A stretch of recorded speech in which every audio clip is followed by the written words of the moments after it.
예수님께서 제자들 3년 반 동안 돌아다니고 그들에게 성령을 주신 다음에 그들에게 부탁하고 싶은 말씀은 내가 너에게 한 것처럼 너도 너희 제자들에게 하라 이렇게 얘기하신 것 그건 아니겠습니까?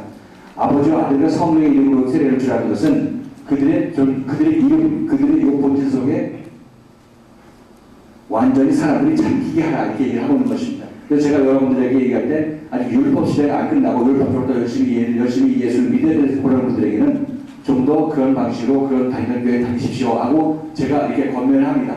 그래서 아직 말씀을 받을 때가 되지 않은 분들은 구태여 예수 시대에 와도 이 말씀을 제대로 받을 수가 없게 되는 것이죠. 그래서 그분들에게는 좀 더 율법의 하나님 시대에 가서 율법 아래서 신앙생활 좀 더 하고 오십시오 하고 제가 권면을 드리는데 그분들은 가서 나름대로 저희가 옳다는 방식이라고 신앙생활 좀 해야 되겠죠.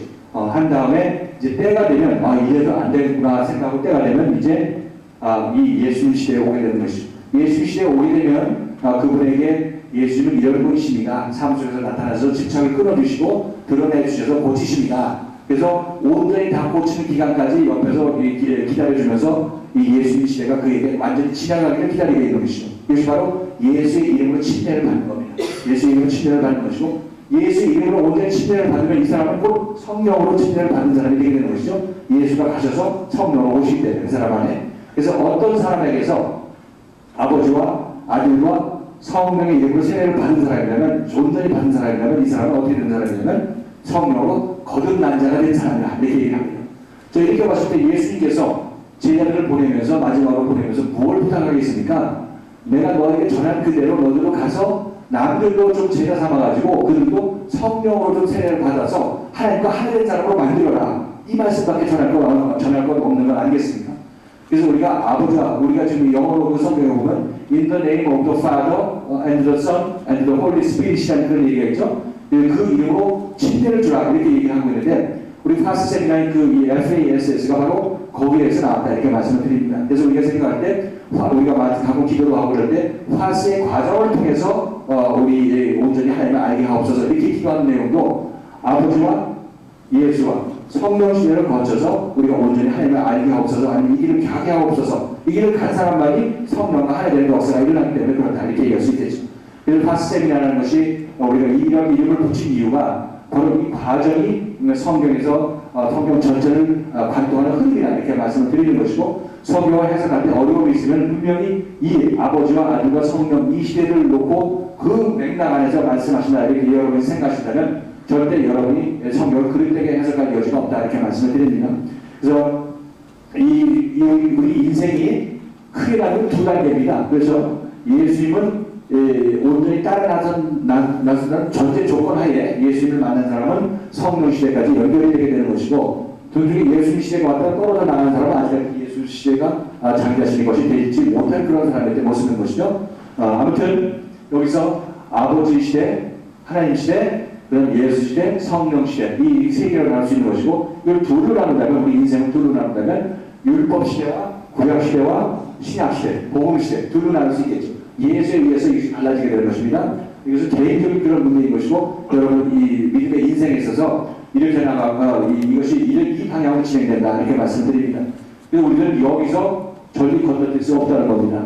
그래서 대부분 우리가 예수 믿을 때 교회는 비록 나간다 할지라도 여기서 예수 잔뜩 믿고 이렇게 한다 할지라도 거의 대부분 이 구약 시대에서 오실 예수를 믿다가 돌아가시는 분들이 많다. 자기 삶 속에서 예수를 실제적으로 우리가 지금 여기서 여러분에게 간증드린 대로 그런 예수를 만나지 못하고 고침 받지 못하고 돌아가시기 때문에 자기 자신을 고치는 예수를 만나지 못했기 때문에 구약 시대를 살다 돌아가신 분들이라 이렇게 얘기할 수 있겠죠.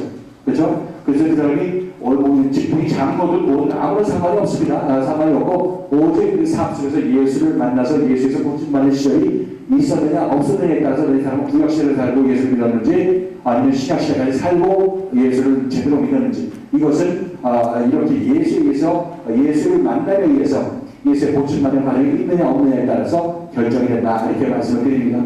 그렇죠? 그리고 보면 이 신약 시대는 예수 시대와 성령 시대를 합쳐서 신약 시대라는 얘기를 합니다. 근데 예수의 의미는 우리는 예수는 보통 어떻게 보니까 예수 뭐라고 그러죠? 예수 그리스도라고 부르죠. 예수 그리스도. 예수는 육신을 입고 이 땅에 오신 그분이 우리 예수라 이렇게 얘기하고 있고, 그리스도는 성령을 얘기합니다. 예수님께서 내가 다른 사람을 보혜사를 보낸다 이런 얘기하는 것은 예수님의 두 부분을 얘기하죠. 예수 육신이 오고 이 땅에 오신 그 예수님과 그리스도이신 성령이신 예수, 이것이 예수 그리스도라 이렇게 얘기하고 있는 것이고, 물론 예수라고 해서 예수라고 이렇게 칭한다 할지라도 예수 그리스도를 포함해서 이렇게 대표적으로 예수님이라 이렇게 얘기를 해도 어떤 언어의 지장은 없지만은, 여러분께서 예수는 그리스도라 이렇게 얘기하는 이유가 바로 예수는 구세주다, 예수는 성령이다 이렇게 얘기하는 것이고, 예수 그리스도를 두 예수님과 성령님을 이게 하나이지만 이게 나누자면 이렇게 분리될 수가 있다 이렇게 얘기할 수 있겠죠. 그래서 육신의 예수가 돌아가신 것 말미암아 영의 예수, 그리스도의 예수가 우리 마음속에 임하게 되는 것 말미암아 우리에게 성령 시대를 이루어준다 이렇게 말씀을 드립니다. 그래서 두 번째 줄, 첫 번째 줄, 두 번째 줄, 우리 믿음은 이 출애굽에서 시작해서 구약 시대로 시작하지만 대부분 이 하나님 시대에서 여기를 탈피하지 못하고 예수 믿다 한다 이렇게 얘기할 수 있겠죠. 그래서 우리 구원의 서정적으로 본다면 영원 창조는 영원에서 되었고, 이 알덴 동산에서 되었고, 이것은 시공간을 초월하는 세월이다. 시공간을 초월한다. 이 말씀드렸습니다. 그래서 우리가 출애굽에서 이 땅에 나오는데 구약 시대가 이제 시작되게 되는 것이죠. 시작되어서 율법적인 신앙생활을 하다가 이제 여러분들이 여기서 온전히 지쳤다고 생각되면 예수를 따라 나서게 되는 것이죠. 지금 여기 공관복음 단계의 믿음이 바로 율대다. 이것이 바로 여러분이 간증드린 대로 말씀드린 대로 여러 가지 복치는 현상이 나타났을 때 여러분 기억하시죠? 그래서 온전히 복치면 어떻게 되겠습니까? 여러분의 속이 예수에게 드러내기 위해서 깨끗하게 되었다면 여러분 안은 어떻게 되겠습니까? 여러분 존재는 이제 거듭난 존재가 되겠죠? 거듭난 존재. 살펴보겠지만 이 거듭남이라는 단어가 어디서 나와요? 요한복음에서 나오죠? 니고데모의 대화에서 거듭남이 처음으로 나옵니다. 그러니까 요한복음당의 거듭남이 거기서 나온 것이 우연의 일치가 아니라 거기서 그것을 강조하기 위해서 성경 배열이 교회의 운영이 된 것이 아니라 요한복음 단계에서 거듭남이 우리가 이루어지기 때문에 이때 거듭남이다. 새로 태어납니다. 이때까지 태어난 것은 육으로 태어난 것인데 예수에 의해서 하나님의 말씀에 의해서 다시 태어났기 때문에 이때가 거듭남이다. 하늘로부터 태어난 겁니다. 우리가 태어날 때 육으로 태어날 때는 죄인으로 태어나죠. 그러나 하늘로부터 태어날 때는 의인으로 태어납니다. 날 때부터 의인인 것이고 죄인은 날 때부터 죄인인 것이고 태생의 문제라 이렇게 여러분 말씀을 드립니다. 거듭남에 도달하게 되면 요한복음 단계까지 오는 것이다 이렇게 말씀드리죠. 자, 이렇게 보면 여기하고 지금 예수 따라서 거듭남에까지 갈 때 이 안에 이런 과정이 필요한 겁니다. 이 과정. 여러분이 원하든 원하지 않든 이 과정을 어떻게든 지나야 되는 것이죠. 그래서 거듭남에 이르게 되는데 이것을 누가 이루어주느냐? 바로 예수님께서 이루어주는데 이 예수는 과거의 예수가 아니고 미래 훈타고 예수가 아니고 지금 여러분 삶 속에서 만나서 자식이나 물질이나 아니면 세상 것에 집착하고 있는 자기 자신을 끊음으로 말미암아 독립시킴으로 말미암아 여러분을 올바른 사람으로 만들어주신 이 예수에 의해서 여러분의 거듭남이 주어지는 것이다. 이렇게 정리해서 말씀을 드립니다. 자, 우리가 이제 오늘 시간이 한 30분 남았는데 그 예수님에 대해서 조금 더 성경 구절을 하나를 더 찾아보고 우리 오늘 말씀을 정리하도록 합니다. 자, 마태복음 12장 46절부터 50절까지 말씀을 다시 한번 찾아보시겠습니다.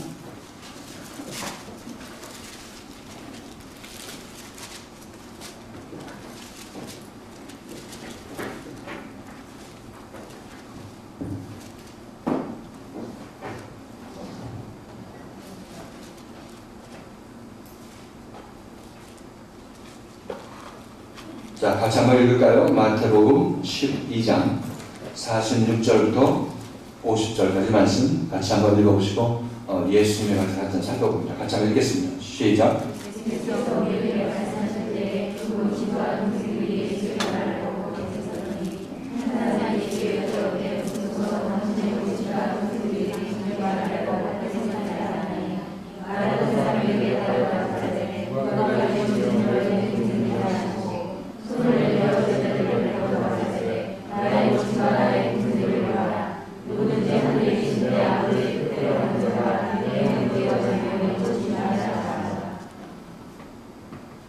이 말씀도 우리가 모르는 말씀이 아니죠. 많이 들었던 말씀인데 우리가 그냥 지나치는 부분이 많이 있습니다.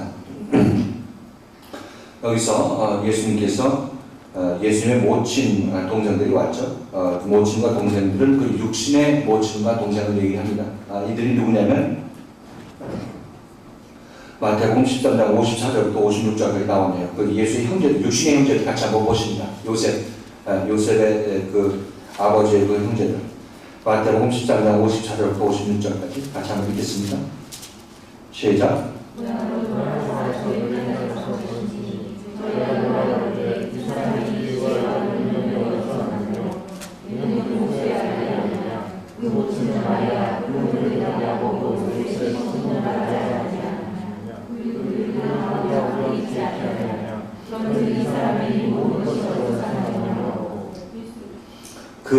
이는 그 목수의 아들이 아니냐. 그 모친은 마리아, 그 형제들은 야고보, 요셉, 시몬, 유다. 그러니까 이들이 그 예수를 찾으러 왔다는 것이죠. 마리아하고 모친과 형제들이 와서 예수를 찾는다 이렇게 얘기를 하니까 예수님께서 그냥 불렀으면 그냥 가면 됐지. 누가 내 모친이며 내 동생들이냐 하시면서 손을 내밀면서 제자들을 가리켜서 나의 모친과 나의 동생들을 보라. 즉 예수님께서 생각하시는 모친과 동생들이 누구냐면 누구라고 했어요? 여기서 누구를 가르치면서 제자들을 가르치면서 나의 모친과 동생을 보라 얘기하고 있습니다. 자, 여러분들 제자가 예수님의 동생이 될 수가 있나요? 영적으로? 어떻게 생각하세요?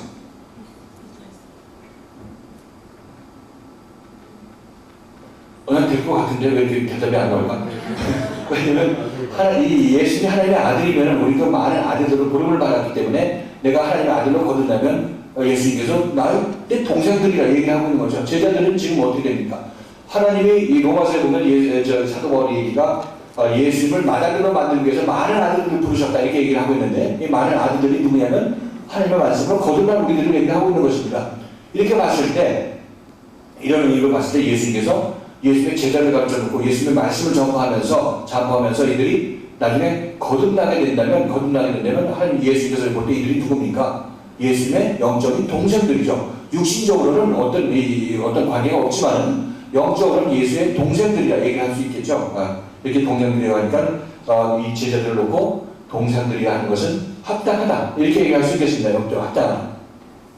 자, 그런데 문제는 제가 여기서 여러분과 함께 살펴보자 하는 그런 내용은 좀 어려운 내용인데 여기서 예수님께서 제자들에게 손을 내밀어 제자들을 가리켜 가라사대 나의 모친과 나의 동생들을 보라.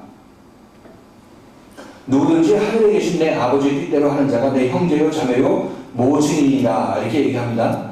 자, 여기서 동생들은 이해가 가고 자매들도 같은 클래스니까 아버지로부터 태어난 그런 같은 형제자매니까 이렇게 얘기할 수 있겠죠. 같은 형제자매라 이렇게 얘기할 수가 있겠는데 문제는 제자들 놓고 모친이라 이렇게 얘기하는 장면이 이것이 도대체 무슨 얘기냐 이것이 굉장히 어려운 얘기인 것이죠. 그냥 가족관계로 얘기해서 그냥 통칭으로 모친이라고 했다 이렇게 얘기할 수도 있겠지만은 그건 너무나 그냥 구렁이 담 넘어가듯이 넘어가는 것이고 분명히 예수님은 제자들을 놓고 이는 나의 모친이다 이렇게 얘기하고 있는데 이것은 분명히 이것은 영적인 세상을 놓고 말씀하시는 것인데 이것이 무슨 의미인가 이것에 관해서 우리가 살펴볼 필요가 있다 이렇게 말씀드립니다. 자, 우리들은 예수님의 모친이라는 것은 우리가 얘기하면 좀씩 풀어서 얘기하면 모친은 누굽니까? 모친의 의미가 그냥 좀 모친이 무슨 뜻입니까? 이거 물어보면 좀 쉽게 얘기하면 자기를 낳아주신 어머니죠. 그렇게 보면 예수님께서는 자기 자신을 낳아준 어머니를 가지고 제자들을 보고 자기 자신을 낳아준 어머니가 이렇게 얘기를 하고 있습니다. 이거 볼 때 이것이 굉장히 어려운 얘기고 도대체 어떻게 어머니가 되느냐, 예수의 어머니가 되느냐, 제자들이 어떻게 예수의 어머니가 되느냐, 이거 어불성설이다 이렇게 생각하기 쉬운 것이죠.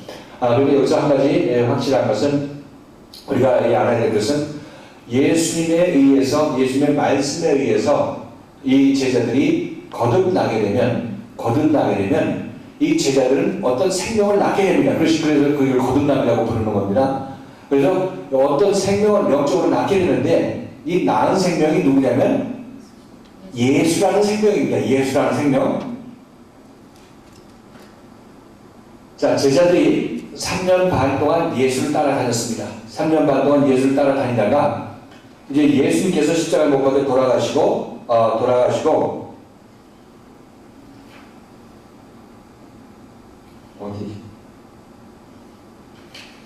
예수님께서 십자가에 못 박혀 돌아가시고 이제 다시 성령으로 오시기 이전에 예수님께서 제자들에게 무슨 얘기를 하냐면 여자가 해산하게 되었을 때 근심하나 이제 나는 아이 낳은 기쁨으로 말미암아 그 근심이 다 사라질 것이다 이렇게 말씀하시는 요한복음 말씀이죠. 자, 이것을 본다면 지금 이 제자들의 경우로 봤을 때 예수님께서 영적으로 봤을 때 제자들에게 예수님의 말씀이 선포가 되었죠. 선포가 되어서 제자들을 길러냈습니다. 길러내고 이 예수의 형상을 닮은 사람으로 만들어 가서 온전히 만들게 되었을 때 이 제자들은 아이를 낳게 되는 겁니다. 언제? 십자가 사건 때 아이를 낳게 되는 것이죠. 이 아이가 누구냐면 예수의 형상을 닮은 예수 그리스도의 생명을 낳게 된다 이렇게 말씀드립니다. 자, 우리 요한복음 그 말씀이 어디 있나요? 여자가 해산을 해서 그 몇 장입니까? 한번 찾아보시죠.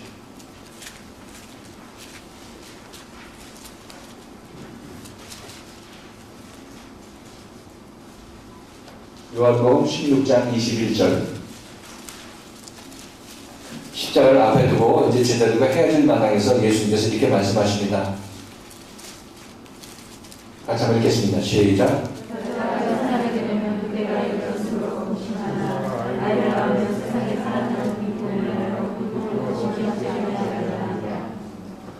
자, 여자가 해산하게 되면 이때는 이제 제자들이 십자가 사건이 일어날 때인 것이고 그때가 해산할 때가 가까웠다 이렇게 얘기하고 있습니다. 자, 그렇다면 이 제자들을 여자로 이렇게 비유하고 있다는 것을 알 수가 있습니다. 자, 그렇다면 여자가 해산하기 전에 무엇이 있어야 되겠습니까? 여자들에게 아이를 낳기 전에는 어떤 동거? 고통이 있어요. 동거가 있어요.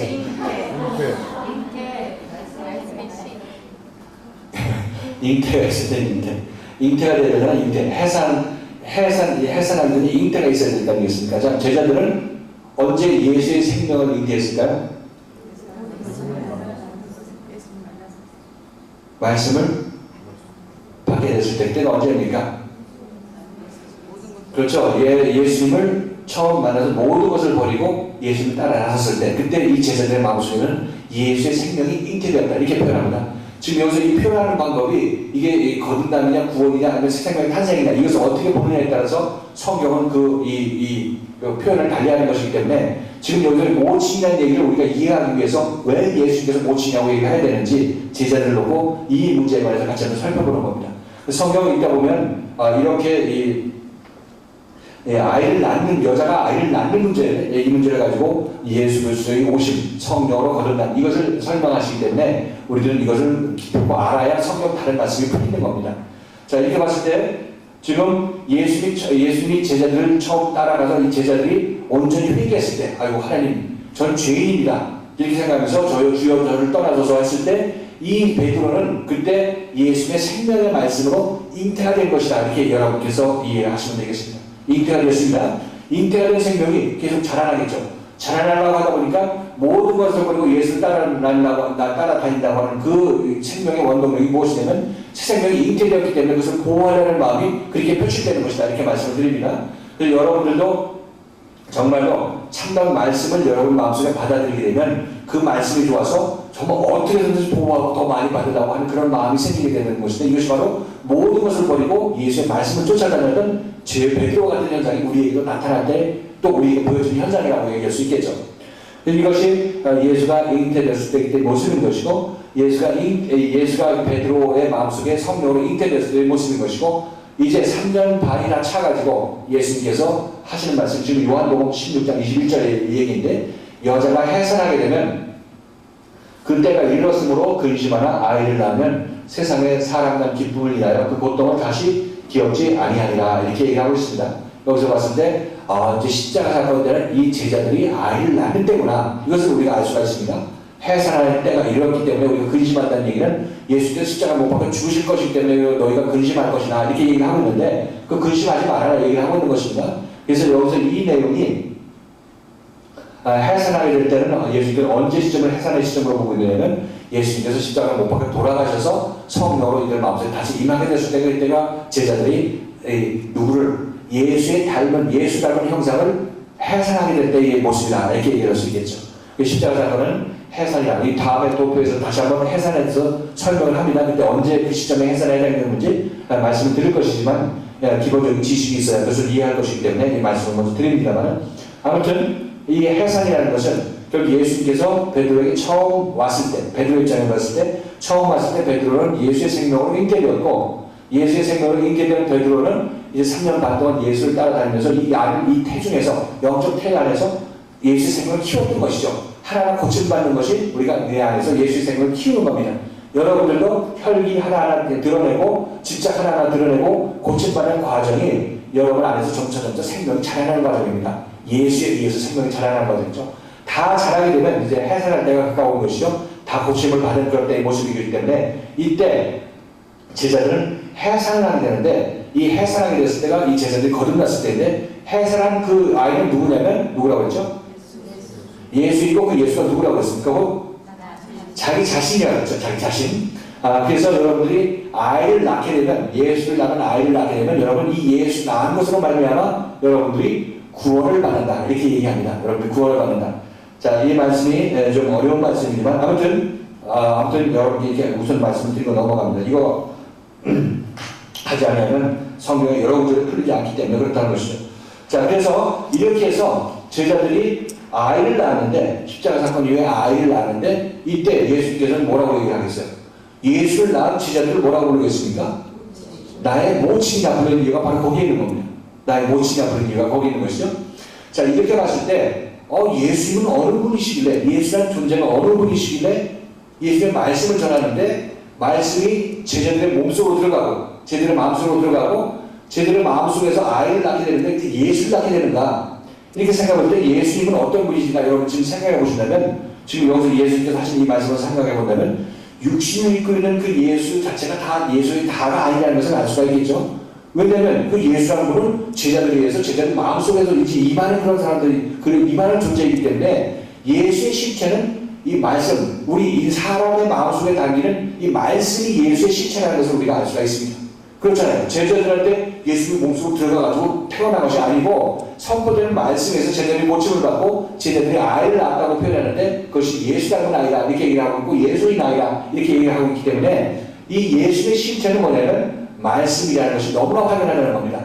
육신을 입고 오신 그 예수가 예수의 모든 것이 아니라 예수의 참다운 실체는 육신을 입고 온 그 예수는, 그 육신은 말씀을 전파하는데 어떤 빌림을 받은 것이고, 예수의 실체는 뭐냐면 그 말씀을 타고 제자들의 마음속에 들어가는 그 예수가 참다운 예수라고 얘기할 수 있겠죠.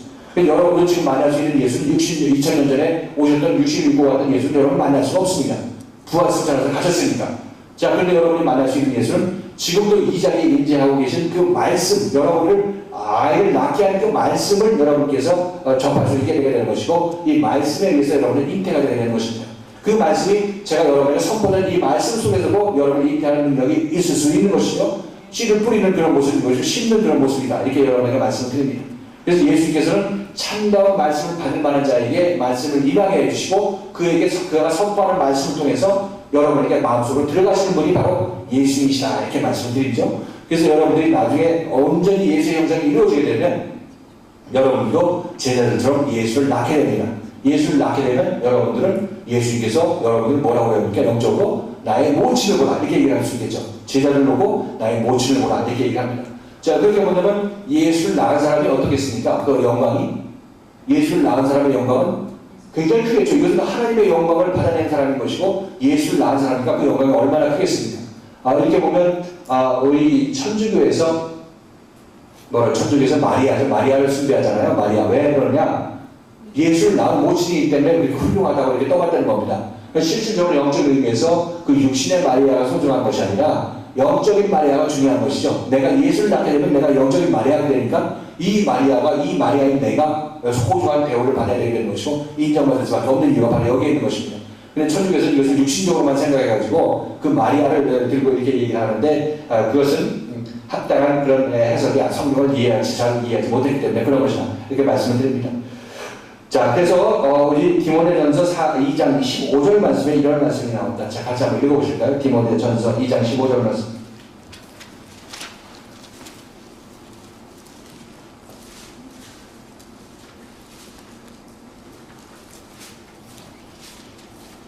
자, 같이 한번 읽겠습니다. 디모데전서 2장 15절 말씀 같이 한번 읽겠습니다. 시작. 그러나 여자들이 만일 정결로서 믿음과 사랑과 복음에 거하면 그 은사로 구원을 얻으리라. 만일 여자들이 지금 얘기하면 제자들의 경우를 놓고 봤을 때는 제자들이죠. 다른 경우를 놓고 봤을 때는 여기서 제자들의 경우를 놓고 봤을 때는 여자들이 누구죠? 제자들이죠. 정절을 지킨다는 얘기가 뭡니까? 정절은 한 남편만 섬긴다? 그렇죠? 한 남편만 섬긴다. 이렇게 얘기할 수 있겠죠. 그래서 이것은 너희가 제자들이 만일 정절로서 한 남편만 섬겨서 예수의 말씀만 제대로 받아들이기만 한다면 이렇게 얘기할 수 있겠죠. 예수를 끝까지 잘 따라 나선다면, 아니면 이것을 달리 얘기한다면 도중에 도망가서 윤리도덕적인 생각으로 말씀을 받다가 도망가서 딴 윤리도덕적인 생각을 받아가지고 자기 생각을 받은 말씀 나에게 빼앗기지 아니하면 이렇게 얘기할 수도 있겠습니다. 정도로서 믿음과 사랑과 거룩함에 거하면, 이런 얘기는 온전히 예수를 따라 나서면서 믿음과 사랑과 거룩함을 마음속에 이루어질 수 있도록 자기 몸을 내어주게 되면 이렇게 얘기를 하고 있는 것입니다. 이것은 내가 어떻게 사는 문제가 아니라 주님께 내 몸을 내어 맡기는 그 결과로 얻어지게 되는 것을 얘기를 하고 있는 것입니다. 그래서 여러분, 이것은 예수를 온전히 따라 나서므로 모든 것이 해결됩니다. 여러분, 이건 하나하나 행동한다고 하지 마시고 예수를 따라 나서게 되면 이제 여러분들 때가 되면 이제 예수님께서 여러분이 다 되었다 이렇게 얘기를 하시겠죠. 다 되었다 얘기하실 때 여러분들은 그때 비로소 해산을 하게 됩니다. 해산하게 되는데, 이 해산하게 되면 이 아이가 누구냐면 바로 예수님이신 말씀의 시기를 받았기 때문에, 내가 해산하는 그 말씀의 시기를 받았으니까 내가 해산하는 아이는 누구겠어요? 말씀 아니겠어요? 말씀, 예수 그리스도이신 말씀이라 얘기할 수 있겠죠. 이게 해산하게 되면 구원을 얻으리라. 해산하게 되면 구원을 얻는다는 얘기죠. 아이를 낳게 되면 이 아이 때문에 네가 구원을 받았다. 네가 아이가 예수 그리스도이기 때문에 너는 구원을 받았다. 이렇게 얘기를 하고 있는 겁니다. 여러분도 지금 말씀의 씨를 받고 저는 여러분 마음속에 심습니다. 아니면 예전에 심은 분들은 지금 뭘 주고 있는 것이고 동일한 작용을 하고 있는 것이죠. 마음이 심어가지고 여러분들이 온전히 이 말씀을 받는 것을 여러분이 키우게 된다면, 여러분들이 때가 되면 이제 해산하게 되죠. 해산하게 됩니다. 해산하게 됐을 때 여러분이 낳는 아이가 바로 이 말씀의 씨에 의해서 받은 그 말씀의 씨를 이 씨로 잉태해가지고 여러분이 아이를 낳게 되기 때문에 이 아이가 곧 예수다 이렇게 얘기합니다. 예수. 그래서 여러분들도 이제 거듭나게 되면 마리아를 예수를 낳은 마리아가 되게 되는 것이고, 이렇게 됐을 때 여러분들은 예수님께서 여러분을 누구라고 부릅니까? 나의 형제를 보고 나의 모친을 보라 이렇게 얘기하고 있습니다. 나의 형제를 보고 나의 모친을 보라 이렇게 얘기를 하고 있는 것이죠. 자, 이렇게 본다면 우리가 그동안 예수에 관해서 예수에 대한 인식을 생각할 때, 예수는 2000년 전에 오셨던 예수, 요것만 생각하고 또 단편적으로 생각할 때 지금 교회에서 선포되는 말씀이 이 예수다 이렇게 얘기는 합니다만은, 과연 그 예수가 어떤 예수인지는 우리는 명확히 알지는 못합니다.